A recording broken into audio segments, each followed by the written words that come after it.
በስመ አብ ወወልድ ወመንፈስ ቅዱስ አሐዱ አምላክ አሜን። የምሕረት የቸርነት የይቅርታ ባለቤት እግዚአብሔር አምላካችን ምሕረት ቸርነት የአባትነት ፍቅር ሳይለየን ይህን ጊዜ ስለባረክልን ስለቀደስክልን ክብር ምስጋና ውዳሴ ለአንተ ይሁንልን። አምላካችን እግዚአብሔር መዋዕለ ጾሙ ያለቀ ነው። በጾማችን ያቀረብነውን ጾማችን፣ ጸሎታችን፣ ምህላችን አጠቃላይ በምድሪቱ በዓለም ዙሪያ ያሉ ኦርቶዶክሳውያን የጸለዩት ጸሎት፣ የጾሙት ጾም፣ ያቀረቡት መስዋዕት ተቀባይነት እንዳገኘ እናምናለን። ያንተ ጊዜና የኛ ጊዜ የተለያየ ስለሆነ ፍጻሜው በአንተ ጊዜ የተወሰነ ይሆናል። ስለዚህ መዋዕለ ጾሙን እስከዛሬ ድረስ አድርሰህ እንዲሁም ደግሞ ለፍጻሜው ስላቀረብከን ክብር ምስጋና ውዳሴ ላንተ ይሁን። አምላካችን እግዚአብሔር በዚህ ደግሞ በሕማማቱ ሰሞን የአንተ በረከት ሕማምህንና ሞትህን መከራህን ልንሳተፍ ተዘጋጅተናልና የአንተ የአባትነት ፍቅርና ይቅርታና ምሕረት ቸርነት እንዳይለየን እንለምንሃለን። በተለይ ሀገራችን ኢትዮጵያ በተለያየ ህመም ውስጥ ስለሆነ አሁንማ በዓለም በሙሉ ነው ህመም ውስጥ ስላለ በእውነትም ያንተ ህመም ይሰማናል። መከራህ፣ ስቃይህ፣ መሰደብህ የሐሰተኛ ጊዜ መሆኑ በዚህ ጊዜ ልናውቀው እንችላለን፣ እንረዳውም አለን። ስለዚህ አምላካችን እግዚአብሔር ያንተ ምሕረትና ያንተ ቸርነት ይደረግልን። መከራ ለኛ ብለህ ተቀብለህንና የኛን መከራ አስወግደህ በምድራችን በዓለማችን በተለይም በድህነትና በመከራ በበሽታ ለሚገኙ ወገኖቻችን ምሕረትህና ቸርነትህ ኃይልና ብርታትህ ይድረሳቸው። ጸሎታቸውን ስማ፣ ልመናቸውን አድምጥ። ምሕረት ቸርነትህ አይለየን። በዓሉን ባለደስታ ባለፍስሐ አድርግልን። በበዓሉ የምናደርገው አገልግሎት ሁሉ በፊትህ ያማረ የሰመረ እንዲሆንና ተቀባይነት አግኝቶ ለምድር በረከት የሚሆን እንዲሆንልን ፈቃድ ይሆንልን። የቅዱሳን ረድኤት በረከት ጸሎት አማላጅነት አይለየን። ክብርና ምስጋና ለተቀደሰው ስም ይሁን ዛሬም ዘወትርም ለዘላለሙ አሜን። አሳዛኟ ከተማ ከዛሬ 2000 ዓመት በፊት ከደብረ ዘይት አሻግሮ ኢየሩሳሌምን ያየ ሰው ዛሬ እንጦጦ ላይ ሆኖ አዲስ አበባን ማየት አንድና ተመሳሳይ ሆኖ ያገኘዋል። ደብረ ዘይት ከኢያሪኮ ወደ ኢየሩሳሌም ለመግባት በሚወስደው መንገድ ከምስራቅ እስከ ደቡብ አቅጣጫ ከተማዋን ጋርዶ የያዘ የታላቁ የወይራ ዘይት ተራራ የተዘረጋበት ቦታ ነው። በስተምስራቅ በኩል ከወደ ኢያሪኮ ሲመጡ ቢታንያና ቤተፋጌ የሚባሉ መንደሮች ይገኛሉ። ከወደ ደብረ ሊባኖስ ወይም ከወደ እንጦጦ ተራራ ወደ ታች ወደ አዲስ አበባ መመልከት እንደማለት ነው። ከሱሉልታ ወደ አዲስ አበባ እንደ መግባትም ይመሰላል። ከወይራ ተራራ ወደ ኢየሩሳሌም ሲያቀና ከተማዋ ቁልጭ ብላ ትታያለች። ከተማዋ ብቻ አይደለችም፣ በውስጧ ያለው ግፍና መከራም አብሮ ይታያል። ሰማይና ምድርን ለፈጠረ አምላክ ይቅርና ለትልቅ ሰው እንኳን በጣም ከባድ ነገር ነው። በጣም አሰቃቂ ነገር ነው። ለዚህ ጌታችን ኢየሱስ ክርስቶስ ወደዚች ከተማ ተመልክቶ አለቀሰ ይላል። የሉቃስን ወንጌል ከማንበባችን በፊት ለምንድን ነው ይህ ሁኔታ ሊከሰት የቻለው? ምክንያቱ ምንድን ነው? መልስ ያስፈልገዋል። ስለዚህ የቀኑ ትርጉምና አስፈላጊነት ወይም ደግሞ ሆሳዕና ብለን የምንጠራውን ነገር ቀን ጥቂት ማለት አስፈላጊ ነገር ሆኖ ይታያል። ሆሳዕና በምዕራቡ ዓለም የዘንባባ ቀን፣ በእኛ ሆሳዕና ይባላል። ሆሳዕና ማለት መዳን ማለት ነው። ሆሳዕና ማለት እባክህ አድን የሚለውን የዕብራይስጥ ትርጉም ይይዛል ይላሉ የዕብራይስጥን ያነበቡ የመጽሐፍ ቅዱስ ተማሪዎች። እውነትም እባክህ አድን የሚል ትርጉም ለዚህ ጊዜና ቦታ ቢሰጠው ከፍተኛ ቦታ ይሰጠዋል። ምክንያቱም ከተማይቱ በእግዚአብሔር ዓይን ስትታይ እጅግ አስቸጋሪ ሁኔታ ላይ ነበረች። ብዙ የተለያዩ ጭንቀቶች፣ ጩኸቶች ነበሩባት። በዚያ ጊዜ በኢየሩሳሌም የሚኖሩ ሰዎች በተለይም ይህንን ሆሳዕና በተባለው ቀን የተለያየ ዓላማና ምኞት ነበራቸው። ድሆች ከድህነት የሚያወጣ ርኅሩህ መሪ ይፈልጉ ነበር። በሌላ መልኩ ደግሞ የእስራኤል ሕዝብ ከሮማውያን ቅኝ ግዛት የሚያላቅቀው ይፈልግ ነበረ። የሃይማኖት መሪዎች ከሮማውያን ጋር መስራት ቢመቻቸውም አገዛዙ ግን እጅግ በጣም ያስቸግራቸው ወይም ደግሞ ያውካቸው ነበረ። ሮማውያን ይህን ሁሉ ስለሚያውቁ ለዚህ ሁሉ መፍትሄ አገዛዝን ጠበቅ አድርጎ መያዝ ነው ብለው ኢየሩሳሌምን በጭንቅ ያስጨንቋት ነበረ። በዚህ ሁኔታ ነው ጌታችን ኢየሱስ ክርስቶስ ወደ ኢየሩሳሌም ሄደው። ጌታችን ኢየሱስ ክርስቶስ በዚያ ቀን ያደርገው ከነበረው ለየት ባለ መልኩ ወደ ኢየሩሳሌም ሲገባ እንመለከተዋለን። ወደ ከተማይቱ የገባው በዚያ ዘመን የተራ እና የድሃ ሰዎች የመጓጓዣ አገልግሎት ትሰጥ በነበረች አህያ ላይ ነው። ይህን ያደረገው በትንቢተ ዘካርያስ ዝቅ ብሎ እንደተገለጠው የሰላም ንጉስነቱን ለማመልከት ነበር። ዘንባባ ዝንጣፊ ይዘው ህዝቡ ያጀቡት እርሱ ንጉስ መሆኑን ለማመልከት ነበር። ዘንባባው ሁለት ትርጉም አለው። አንደኛው የድል ምልክት ሲሆን፣ ሌላኛው ደግሞ የነፃነት ምልክት ነው። በሁሉም ቢሆን ክርስቶስን የሚመለከት ነው። እርሱ ንጉስ ነው፣ ያውም የሰላም ንጉስ። በዚህ ቀን የሆነው ተአምር አራቱ ወንጌላውያን በሙሉ ዘግበዋል። ለዚህ ጽሑፋችን ወይም ለዚህ መልእክታችን መነሻ የሚሆነን ግን የሉቃስ ወንጌል ነው። ከኢያሪኮ ወደ ኢየሩሳሌም ጉዞ። ከኢያሪኮ በስተምስራቅ መሄድ ያስፈልጋል። ወደ ኢየሩሳሌም ከተማ ከመግባታችን በፊት ቢታንያና ቤተፋጌ በተባሉ መንደሮች ሊያልፍ ግድ ደቀ መዛሙርቱን ወደፊት ወዳለው መንደር እንዲሄዱና የሚያዛቸውን እንዲያደርጉ አዘዘ። ሉቃስ ታሪኩን እንዲህ ያስነብበናል። ይህንም ከተናገረ በኋላ ወደ ኢየሩሳሌም ሲወጣ ይቀድማቸው ነበረ። ደብረ ዘይትም በሚባል ተራራ አጠገብ ወዳለች ወደ ቤተፋጌና ወደ ቤታንያ በቀረበ ጊዜ ከደቀ መዛሙርቱ ሁለቱን ላከና በፊታችሁ ወዳለችው መንደር ሂዱ፣ ወደ እርሷም ገብታችሁ ከሰው ማንም ገና ያልተቀመጠበት ውርንጫ ታስሮ ታገኛላችሁ፣ ፈታችሁ አምጡት። ማንም ስለምን ትፈቱታላችሁ ብሎ ቢጠይቃችሁ እንዲሁ ለጌታ ያስፈልገዋል በሉ አላቸው። የተላኩትም ሂደው እንዳላቸው አገኙ። እነርሱም ውርንጫውን ሲፈቱት ስለምን ትፈቱታላችሁ አሏቸው። እነርሱም ለጌታ ያስፈልገዋል አሉ። ወዲያውም ወደ ኢየሱስም አመጡት። በውርንጫውም ላይ ልብሳቸውን ጭነው ኢየሱስን አስቀመጡ። ሲሄድም ልብሳቸውን በመንገድ ያነጥፉ ነበር። ወደ ደብረ ዘይት ቁልቁለታውን በቀረበ ጊዜ ደቀ መዛሙርቱ ደስ እያላቸው ታምራትን ስላዩ በታላቅ ድምፅ እግዚአብሔርን ሊያመሰግኑ ጀምረው በጌታ ስም የሚመጣ ንጉሥ የተባረከ ነው፣ በሰማይ ሰላም በአርያምም ክብር አሉ። ከሕዝቡ መካከል ከፈሪሳውያን አንዳንዱ መምህር ሆይ ደቀ መዛሙርትን ገስጻቸው አሉት። መልሶም እላቸዋለሁ እነዚህ ዝም ቢሉ ድንጋዮች ይጮሃሉ አላቸው። ሲቀርብ ከተማይቱን አይቶ አለቀሰላት። ማርቆስም ይህንኑ ተመሳሳይ ጽፏል። ማቴዎስም እንደዚሁ። እንግዲህ ቤተ መቅደሱ ግቢ ሲደርስ ምሽቱ መሽቶ ነበርና ቤተ መቅደሱ የሚሰራበት ለጊዜ አልነበረም፣ ጨለማ ነበር። ይህ የጊዜ ጉዳይ አልነበረም። የቤተ መቅደሱን መንፈሳዊ ጉድለት የሚጠቁም ነው። የንጉሥ ወደ ኢየሩሳሌም መግባት ይህ ስርዓት የክርስቶስን ንጉስነት የሚያስረዳ ነበር። እግዚአብሔር ስለዚህ ቀን ቀደም ብሎ በነቢያቱ በኩል ተናግሮ ነበር። ነቢዩ ዘካርያስ አብሮ የነበረ ያህል ይህንን ቃል እንዲህ ብሎ ይናገራል። አንቺ የጽዮን ልጅ ሆይ እጅግ ደስ ይበልሽ፣ አንቺ የኢየሩሳሌም ልጅ ሆይ እልል በይ።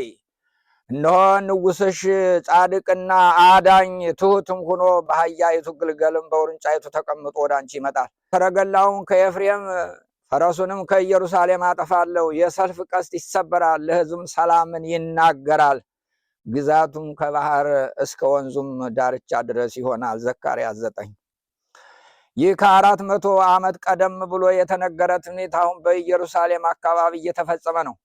ሁሉም በደስታ ተውጦ ይዘምራል። ከዳዊት መዝሙር ለንጉሥ የሚገባው ተመርጦ እየተዘመረ ይህች ቀን ከእግዚአብሔር ዘንድ ሆነች፣ ለዓይናችን ድንቅ ናት፣ እግዚአብሔር የሰራት ቀን ናት፣ ሐሴት እናድርግ በእርሷም ደስ ይበለን እያሉ ተከታዮቹም መሪዎቹም ይዘምሩ ነበር። ደስ ይላሉ የሚል ቀን ነው። ቀኑ በጣም አስፈላጊ ቀን ነው። በዚህ ለተሰበሰቡት የሰልፉ ሁኔታ ማቴዎስ የዘገበው እንዲህ በማለት ነው። ከህዝቡ እጅግ ብዙዎች ልብሳቸውን በመንገድ ላይ ያነጠፉ፣ ሌሎችም ከዛፍ ጫፉን እየቆረጡ በመንገድ ላይ ያነጥፉ ነበረ። የሚቀድሙትም ህዝብ የሚከተሉትም ሆሳዕና ለዳዊት በጌታ ስም የሚመጣ የተባረከ ነው፣ ሆሳዕና በአርያም እያሉ ይጮሁ ነበረ። ወደ ኢየሩሳሌም በገባ ጊዜ መላው ከተማ ይህ ማን ነው ብሎ ተናወጠ። ህዝቡም ይህ ከገሊላ ናዝሬት የመጣው ነቢይ ኢየሱስ ነው አሉ። ይህ ሁሉ ደስታ እያለ ለምን ማልቀስ አስፈለገ? ይህ ጉዳይ ዛሬም ቢሆን ብዙዎቻችን የሚገባን፣ ሌሎቹ ደግሞ የማይገባቸው አስጨናቂ ጊዜ አለ። የሚያለቅስ ጉዳይ ቢኖር እንዴት ማሰብ ይችላል? እኛ እስከዚያ ብንሆን እንዲህ ልናለቅስ እንችላለን በዚህ የደስታ ቀን። አንተ እስከዚያ ብትሆን ልታለቅስ ትችላለህ? ኢየሩሳሌም ራሷ ከውጭ ሲመለከቷት ምንም አይነት ጉድለት ያለባት ከተማ አትመስልም። በመገንባት ብቻ 40 ዓመት የፈጀው በጥንቃቄ የተሰራው ያማረው ቤተ መቅደስ የከተማዋን መሃል ይዟል። በየአውራ ጎዳናው በተጠንቀቅ የቆሙት የሮማውያን ወታደሮች ኢየሩሳሌም ከጥፋት ለመታደግ ይመስላል ትእዛዝ ይጠባበቃሉ። ከተማይቱ ፋሲካን ለማክበር ከሩቅ በመጡ አማኞች ተሞልታለች። ነጋዴው ሁሉ ባለው በአንድ ቀን ለመክበር ይመስላል ዋጋ ጨምሮ ገዥ ይጠባበቃል። ቤተ መቅደሱም በአካባቢው ንግድ ከመጧጧፉ በቀር ሌላ የጎደለው የለም። የካህናቱ ክብርም በሮማውያን ባለስልጣናት ጭምር የተከበረ ነው። ግብር በጊዜው እስካስከፈሉ ድረስ ከክብራቸውና ከገቢያቸው ንቅንቅ የሚያደርጋቸው የለም። በዚህ ሁሉ በዚህ መልክ በሚሄድበት ጊዜ ነው ማቴዎስ እንዳለው ህዝቡን ያስደመመው ነቢይ ከተማዋን ያናወጠው። በሰልፉ ባለስልጣኖቹ ደንግጠዋል፣ የሚዘምሩትን ዝም ይበሉ አላቸው። ነገር ግን ጌታ እነሱ ዝም ቢሉ ድንጋዮች ይጮሃሉ አለ። ይህም ቢሆን ተከታዮችን የሚያሳዝን ሆኖ አልታያቸውም። ስለዚህ በሰው እይታ ኢየሩሳሌም መልካም ነበረች። በተለይ በፖለቲከኞቹ ምንም የሚያስለቅስ ምልክት አይታይባትም ነበር። በእውነት ሊያውም አይችሉም። በእውነተኛው ለሰው ልጅ በሚያስበውና የፍቅር ልብ ባለው በክርስቶስ ግን ኢየሩሳሌም አደጋ ውስጥ ነበረች። ምክንያቱም በኢየሩሳሌም የሚደረገው ነገር ሁሉ ከእግዚአብሔር በተቃራኒ ነበር። ስለዚህ ጌታችን ኢየሱስ ክርስቶስ ከተማዋን አይቶ አለቀሰ። ሉቃስ እንዲህ አለ፣ ሲቀር ከተማይቱን አይቶ አለቀሰላት እንዲህ እያለ ሰላምሽ የሚሆነውን ለሰላምሽ የሚሆነውን በዚህ ቀን አንቺስ እንኳን ብታውቂ፣ አሁን ግን ከዓይንሽ ተሰውሯል። ወራት ይመጣብሻል፣ ጠላቶችሽም ቅጥር ይቀጥሩብሻል፣ ይከቡሻልም፣ በየበኩሉ ያስጨንቁሻል። አንቺንም በአንቺ ውስጥ የሚኖሩትንም ልጆችሽን ወደ ታች ይጥላሉ። በአንቺ ውስጥ ድንጋይ በድንጋይ ላይ አይተውም፣ የመጎብኘትሽን ዘመን አላወቅሽምና። አስፈሪ ቃል ነው። ምንድን ነው ከዚህ ውስጥ ያለው? ኢየሩሳሌም ያመለጣት ልቅሶስ እንኳን ለአምላክ ይቅርና ለትልልቅ ሰውም ከባድ ነው። ምን አይቶ ነው ያለቀሰው? ለባለስልጣኖቹ ያልታየው ለሱ ምን ታይቶ ነው እንባውን ያፈሰሰው? እዚህ ላይ ሁላችንም እስቲ ስለ ዓለም እናስብ። አሁን ይህን እየሰማን በዓለም ላይ ያለውን እስቲ ከዛሬ 1 ወር በፊት መካከለኛው ምስራቅን ያየ ሰው አሁን ያለው አስደንጋጭ ነገር ይመጣል ብሎ ያስባሉ? ያን ጊዜ አንድ ሰው መዓት መጣ ብሎ ቢናገር የሚሰማ ሰው ይኖራል ወይ? በፍጹም አይሰማም። ፖለቲከኞች አይሰሙም። እግዚአብሔር ግን አሁንም ይጮሃል። ስለዚህ ምንድነው ያስለቀሳ? የተሰጣትን ሰላም አላስተዋለችም፣ ክብሯንም አላወቀችም። የሰማይና የምድር ጌታ ስጋ ለብሶ በመካከላቸው ተወልዶ ሰላምን ይዞ መጣ። እነሱ ግን ጦር ይዘው ጠበቁ። እሱ ፍቅር ይዞ መጣ፣ እነሱ ጥላቻን ይዘው ጠበቁ። ለሰላምሽ የሚሆን በዚህ ቀን አንቺስ እንኳን ብታውቂ፣ አሁን ግን ከዓይንሽ ተሰውሯል። ማስተዋል አልቻልሽም። በቃ አንድ ሰው ይህንን ኢትዮጵያ ላይ ቢናገር እርግጠኛ ነኝ ቢላዋ ይመዙበታል። እንዲያውም ሰማ ነበረ። ብዙ የሚያስተምሩ ወንድሞች ታስረዋል ዛሬና ትናንት በዚህ ሳምንት ውስጥ። ለምን? ምክንያቱም እውነት ተናግረዋል። ኢየሩሳሌም ብዙ ክሶች፣ የክስ ጉዳዮች ቀርበውባታል። ለሰላም የተላኩላትን ነቢያት ገላለች። የተቀበለችውን ሕግ ሽራለች። ክርስቶስ ይህን ያለፈ ታሪኳን አይቶ አለቀሰላት። ስለዚህ እግዚአብሔር ዛሬም ያን ጊዜም ነገም ቢሆን በሶስት አቅጣጫ ለዓለም ያለቅሳል። አንድ ባለፈው ጥፋት ንስሐ ባለመግባት። ስለዚህ እነሆ ነቢያትንና ጥበበኞች ጫፎችንም ወደ አንቺ ወደ እናንተ ልካለሁ፣ ከእነርሱም ትገድላላችሁ፣ ትሰቅሉማላችሁ፣ ከእነርሱም በምኩራቦቻችሁ ትገርፋላችሁ፣ ከከተማ ወደ ከተማ ታሳድዳላችሁ።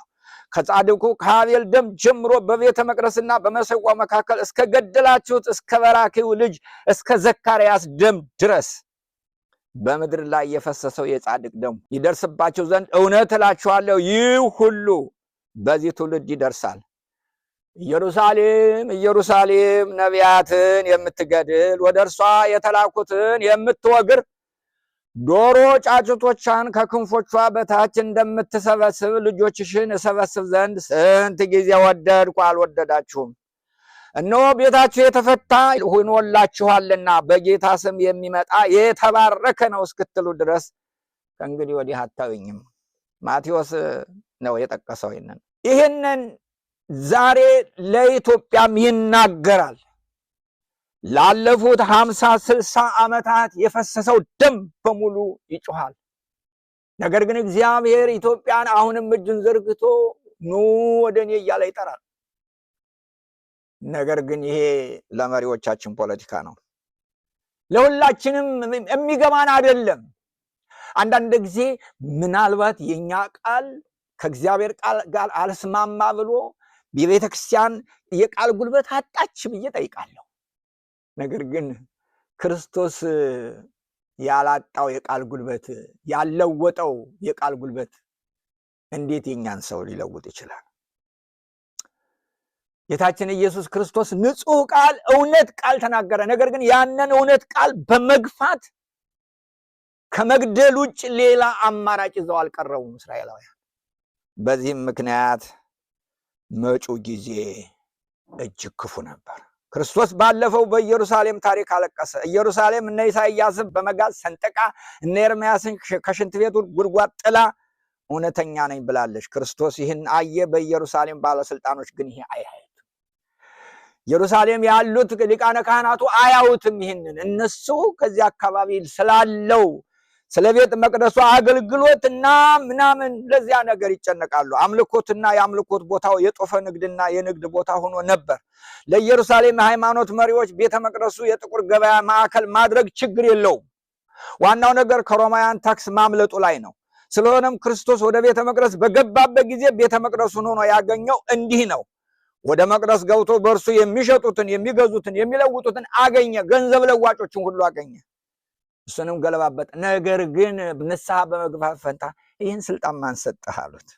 በመለወጥ ፈንታ ይህ ካህናቱ አያዩትም። ልክ ዛሬ የኛዎቹ እንዳላዩት ምናልባትም አይኖቹ ወደኛው አገር ቢመለከት እርግጠኛ ነኝ በየጣሻው የወደቁ በረሃብ አለንጋ የሚገረፉ የተደፈሩ እህቶችን፣ የተዋረዱ ወንድሞችን፣ ራቁታቸውን የሚሄዱ አባቶችን የሚጠቡት አጥተው ደረቅ ጡት እየመጠመጡ ምላሳቸው የሚደማ ህፃናትን ያያል።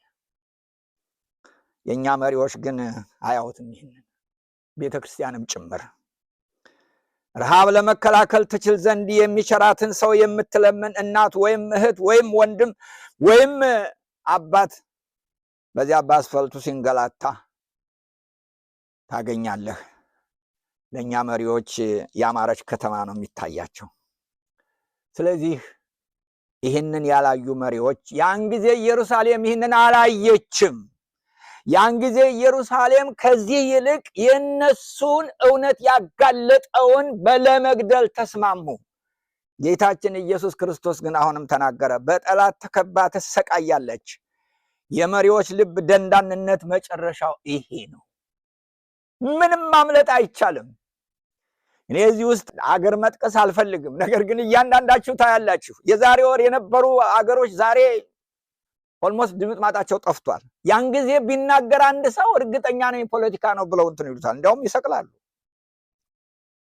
አዎ ይመጣብሻል፣ ቅጥር ይቀጥሩብሻል፣ ይከቡሻል፣ በየበኩሉ ያስጨንቁሻል። ይህም ላለቆቹ አይታያቸውም። እነርሱ የሚመለከቱት ለጊዜው ከሮማውያን ጋር ያላቸውን ቅርብ ግንኙነት ነው። ገዢዎቹ ለእነሱ የሚሰጡት ክብር ነው እና ጥቅም ነው። የሚያሳዝነው የኋላው ጥፋት በእነዚህ እርስ በርሳቸው በሚከባበሩ ሰዎች መሆኑ ነው። ሁሉም እርስ በርሳቸው አብረው ጠፉ። ሶስተኛ ምን ይሆናል? ጠቅላላ ድምሰሳ ይሆናል። ክርስቶስ ከተራራው ሆኖ ያያት ኢየሩሳሌም ፖለቲከኞች እንደሚያዋት ያጌጠች ከተማ አይደለችም። በበደል ተሞልታ የበደል ጽዋ ሞልቶ በሞት ጣር ስር ያለች ቀባሪ ያጡ አስከሬኖች፣ ግራ የተጋቡ ወላጆች፣ ፍርሃት በተሞሉ ወንዶች፣ በፈራረሱ ህንፃዎች የተሞላች የሐዘን ከተማ ናት። የዛሬ 1 ወር ትራንን ያየ እንደዛ ነበረች፣ ያማረች ከተማ ነበረች። ግን ከወር በኋላ ይህን ሆናለች። አንቺም በአንቺ ውስጥ የሚኖሩትም ልጆችሽን ወደ ታች ይጥላሉ፣ በአንቺም ውስጥ ድንጋይ በድንጋይ ላይ አይተውም፣ የመጎብኘትሽን ዘመን አላወቅሽምና ይላል ጌታ። እግዚአብሔር በሰጠን ጊዜ ካልተጠቀምንበት መጨረሻው ይሄ ነው። እግዚአብሔር ዛሬን ለእኔና ለእናንተ ለንስሐ ሰጥቷል። በዚህ በሕማማት ሳምንት ይሄ እንዲያውም ይሄ ሆሳዕና የሕማማት ዋዜማ ብየዋለሁ። እንዳልኩት በዚያ ዘመን የነበረ የኢየሩሳሌም ጭንቀት አሁን በዓለም ላይ አለ። ሀብታሞች በሀብት ለመክበር የሚያደርጉት ሩጫ፣ ድሆች ደግሞ የሚበሉትን አጥተው የሚበሉትን ለማግኘት የሚያደርጉት ጥረት፣ በዚያ ላይ ደግሞ በራሱ ላይ የደነቆረ በነገሮች ላይ የሰለጠነው የዓለም ስልጣኔ ወደ ጥፋት እየመራን ነው። ዛሬ በዚህ ሕማማት ሰሞን እስቲ ከክርስቶስ ሕማም ጋር አብረን እንታመም። የትንሣኤው እንድንነሳ ሕማማቱን እስቲ የራሳችን ሕማም አድርገን እንየው። የተራቡት ሰዎች ረሃብ ይሰማን፣ የታሰሩት እስራት እናድምጥ፣ የሚጮሁትን እንስማቸው። የተበደሉ ሰዎች በደላችን ብለን በአንድ ላይ በበደል ላይ እንቁም። በአመፅ ላይ ሁላችን እንቁምና አመፅን እንጸየፍ፣ በደልን እንጸየፍ፣ መከራን እንጸየፍ፣ መለያየትንና መገዳደልን እንጸየፍ። ሆሳዕና 2 አይነት ትርጉም አላት። አንዱ እነዚያ ንጉሥ ፍለጋ አገኘን ብለው የሚጮሁ፣ እኛኞቹ ደግሞ መጣብን ብለው የሚፈሩ፣ ጌታችን ግን መጨረሻውን ያወቀና ከትንሣኤ በፊት የሆነውን መከራ የሚናገርበት። እኛም ያው ነን። በዚህ ሰዓት የትኛው ቦታ ላይ ነው ያለ ነው? ስልጣን ከሚመኙት ወይስ ስልጣን ይዘዋል ይዘናል ብለው ከሚጨፍሩት ወይስ ካዘኑትና ከተከዙት? ሆሳዕናን ይህን እያሰብን ኢየሩሳሌምንም እያሰብናት የእኛን ስተትና ጥፋትም እያሰብን የእግዚአብሔርን የሰላም ጥሪ ተቀብለን የትንሣኤ እንድንነሳ ሁላችን በዚህ ሕማማት ውስጥ በእግዚአብሔር እቅፍ ውስጥ ሆነን እንድናለቅስ ጥሪ እናቀርባለን። የሕማማቱ ጉዳይ ዝም ብለን አድበስብሰን እንድናልፈው አያስፈልግም። ሁላችን በእግዚአብሔር ፊት እንድናነባ ያስፈልጋል። እንባችን፣ ጸሎታችን፣ ሕማማችን እግዚአብሔር ይቁጠርልን። የቅዱሳን ረድኤት፣ በረከት፣ ጸሎት፣ አማላጅነት አይለየን። ለብርሃነ ትንሣኤው በሰላም ያድርሰን። ወስብሐት ለእግዚአብሔር። አነሳስቶ ላስጀመረን አስጀምሮ ላስፈጸመን ለአምላካችን ክብር ምስጋና ይግባው።